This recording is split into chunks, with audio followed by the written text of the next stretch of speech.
สบายดีพี่น้องสุขคนเด้อวันนี้มาพบกับซองแป๊บซี่สาวผู้ไทยเนาะวันนี้กะสบายดีย่ำแรกเนาะวันนี้สาวแป๊บซี่สิพาพี่น้องไปเบิ้งแป๊บซี่อุ่นข้าวเนาะบ่ได้อุ่นในเฮิร์นโคเก้าแล้วพี่น้องเฮิร์นโคเก้าม้างแล้วสิไปเฮิร์นและเฮิร์นเมื่อละเฮิร์นทางหลังละแต่ก็ยังบ่ได้แล้วคักเนาะพี่น้องเฮิร์นโคนี่ก็ม้างแล้วพี่น้องเอ้ยไปเอาไปนึ่งข้าวนะคะ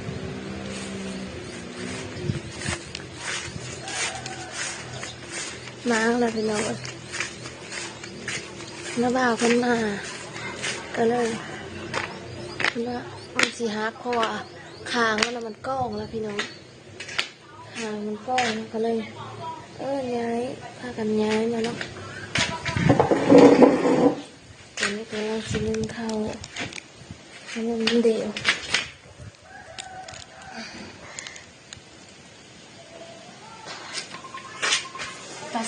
กระสะโดกนะนึกแล้วพี่น้องเพราะว่า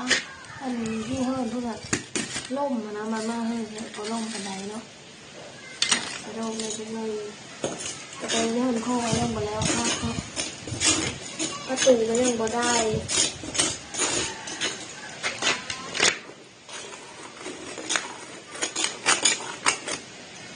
ประตูยังบ่ได้แล้วก็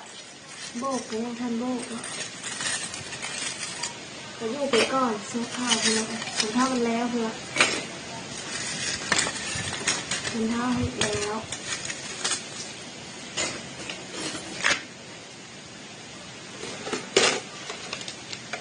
ตีเลยแหละที่ให้แล้วพี่น้อง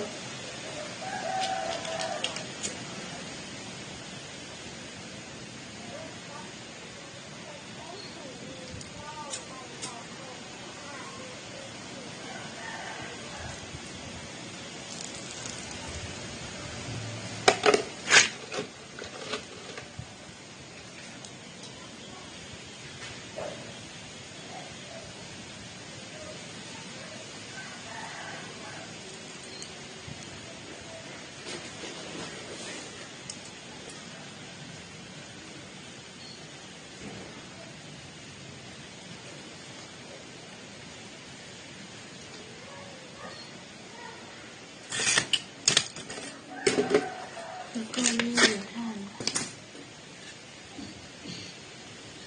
ปลาหรือปลาเชื่อแล้วจ้ะ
เอาไม้อ่อย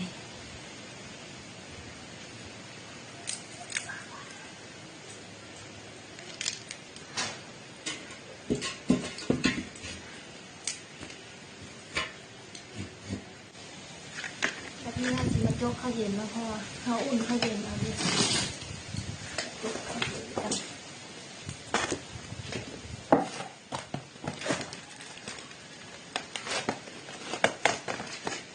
นี่ก็มีเขาเย็นนะ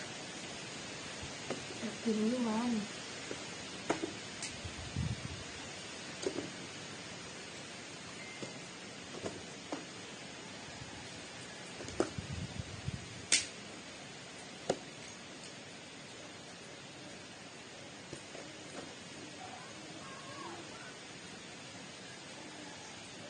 สาวไก่สว่างขายโกยวะ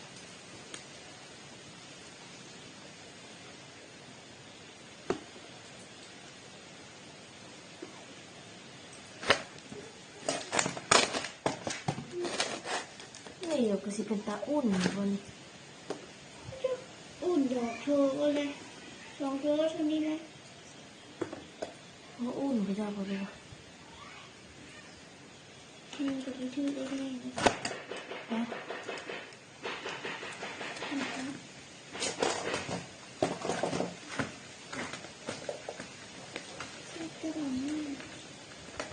ฮะแซ่บก็ตอนนี้แซ่บแล้วอยู่เคย ถ้ามันหนาวมากเลยนะคือ นี่เราอยู่ในห้อง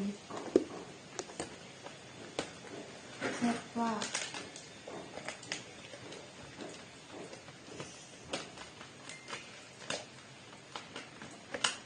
อีนี่ของเราพยาบาลน้ำ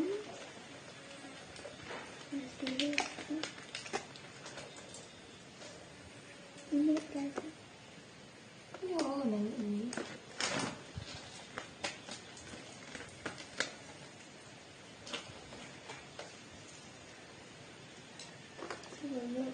การถ่ายเล่นตาตาว่าจักแล้วแน่นอน จะกินโกยเลย คือเห็นว่าขายมะแตง จะกินจีโกย มีถามแล้ว ถามค่ะ คุยเนี่ย โกยกินโกยซุปเปลืองเลยนี่ คุยทำยอง โกยไปเลย เดี๋ยวเขามาหยุดจีอ่ะคุยแบบเขาคุยน้ำดิ เออ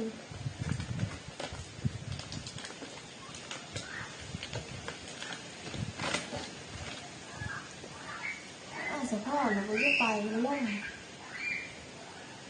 อย่างน้ำมันรถกับรถละ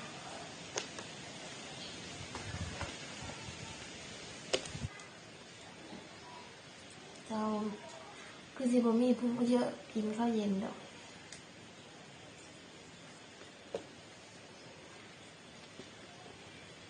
เดี๋ยวก็ลิ้นเวงกันเนี่ย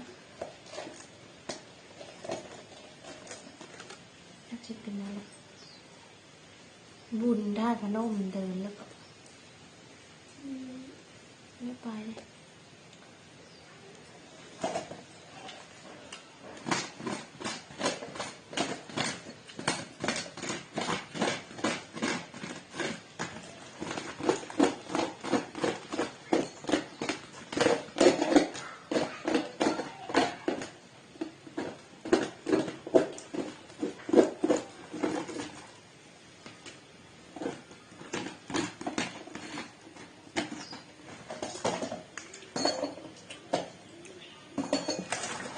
เด็กมันจะจกไงเนี่ย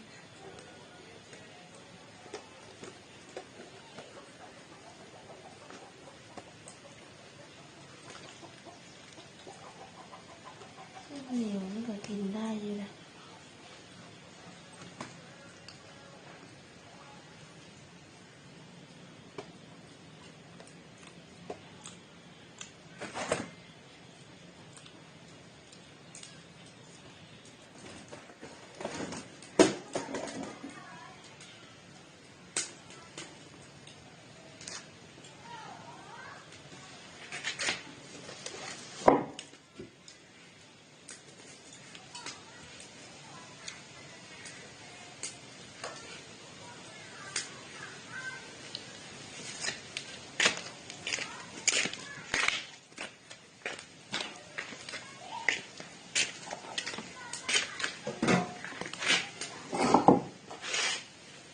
น้องท่าเนื้อข้าวซุปก็แล้วพี่หน่อย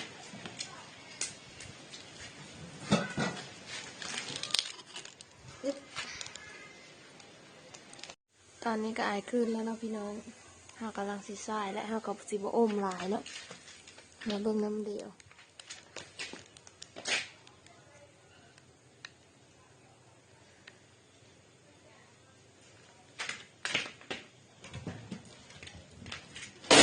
วัด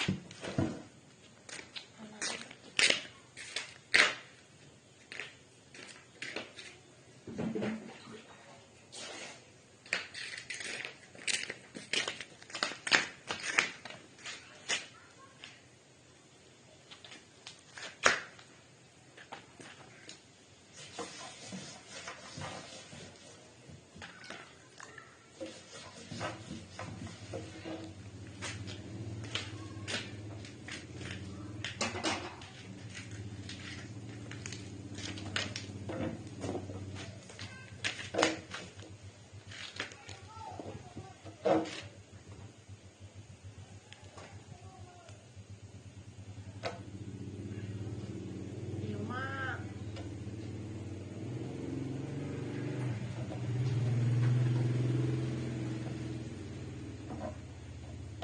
ยืดก็ยังบ่ออกเลยที่นี่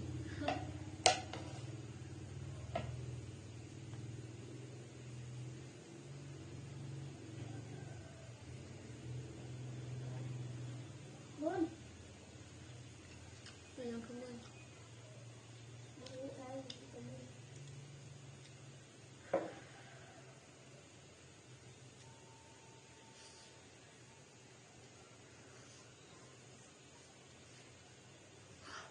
ครับ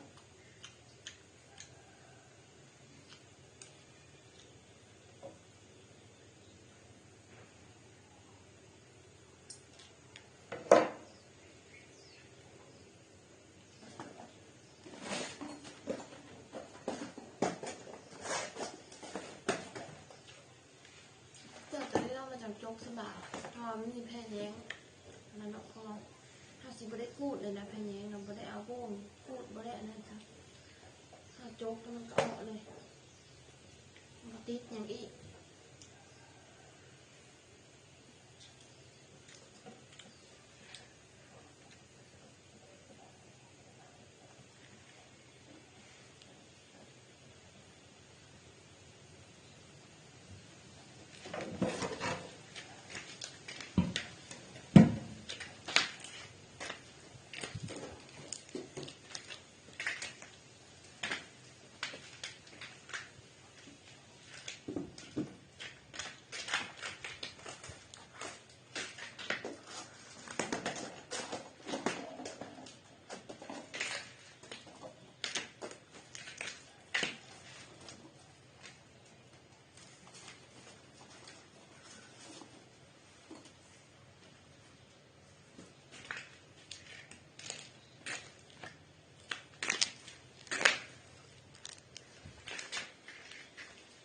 เด็ดซอง